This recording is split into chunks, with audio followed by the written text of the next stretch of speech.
Hi అండి, మీరందరూ బాగున్నారా? ఈరోజు మీ అందరి కోసం చాలా సూపర్ రెసిపీ తీసుకొచ్చానండి. అది ఏంటంటే ఎండు రొయ్యలు గోంగూర కూర అండి.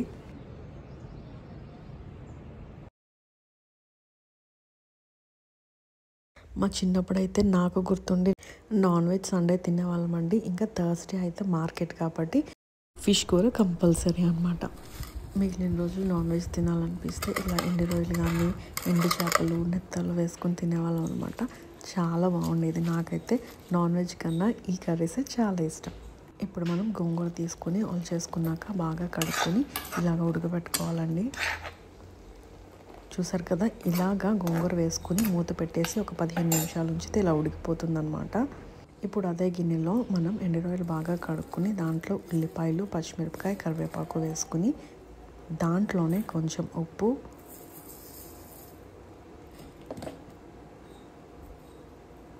తగినంత కారం, దాంట్లోనే నూనె కూడా వేసేసుకొని బాగా కలిపి పెట్టుకుందాం అన్నమాట. ఈ కూర ఇలా కలిపి పెట్టుకుంటేనే చాలా టేస్టీగా ఉంటుందండి. ఆయిల్లో ఫ్రై చేసే కన్నా ఇలా కలిపి పెట్టుకుంటే దీని రుచి చాలా బాగుంటుందన్నమాట. చూసారు కదా, ఒక 5 నిమిషాల పాటు ఇలాగ ఉప్పు కారం రొయ్యలకి బాగా పట్టేటట్టు బాగా మిక్స్ చేసుకుందాం. ఇలాగా బాగా కలుపుకున్నాక దీంట్లో తగినన్ని నీళ్లు పోసుకొని రొయ్యలు ఉడికించుకుందాం.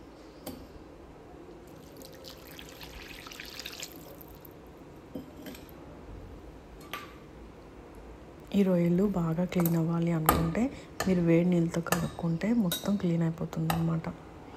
చూసారు కదా, ఒక 15 నిమిషాలు ఇలాగా రొయ్యల్ని ఉడికించుకుంటే రొయ్యలన్నీ కూడా ఉడికిపోతాయండి.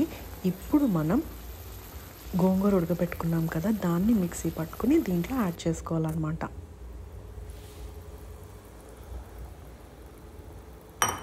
దీన్ని ఇప్పుడు బాగా కలుపుకుందామండి.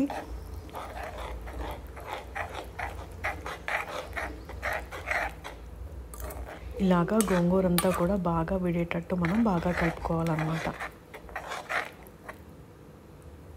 ఇలాగా బాగా కలుపుకున్నాక ఇంకొక 5 నిమిషాలు సిమ్లో పెట్టుకొని ఉడికించుకుంటే మన ఎండు రొయ్యలు గోంగూర కర్రీ రెడీ అయిపోతుందండి.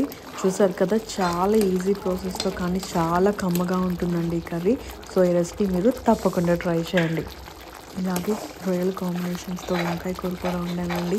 ఇంకా వంకాయ తాటాకు చేప, నెత్తళ్ళు, దోసకాయ చాలా బాగుంటాయి అన్నమాట. ఈ రెసిపీస్ మన దగ్గర చాలా ఉన్నాయి కాబట్టి మన ఛానల్ వెంటనే సబ్స్క్రైబ్ చేసుకుని ఫుల్ వీడియోస్ వాచ్ చేయండి.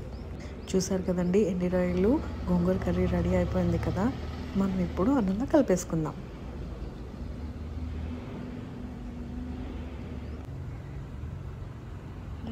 చూసారు కదండి, ఇదైతే బెస్ట్ రెసిపీ అన్నమాట. మీరు మిస్ కాకుండా తప్పకుండా ట్రై చేయండి. మరిన్ని వీడియోస్ కోసం మన ఛానల్ వెంటనే సబ్స్క్రైబ్ చేసుకోండి. అంతవరకు బాయ్ మరి.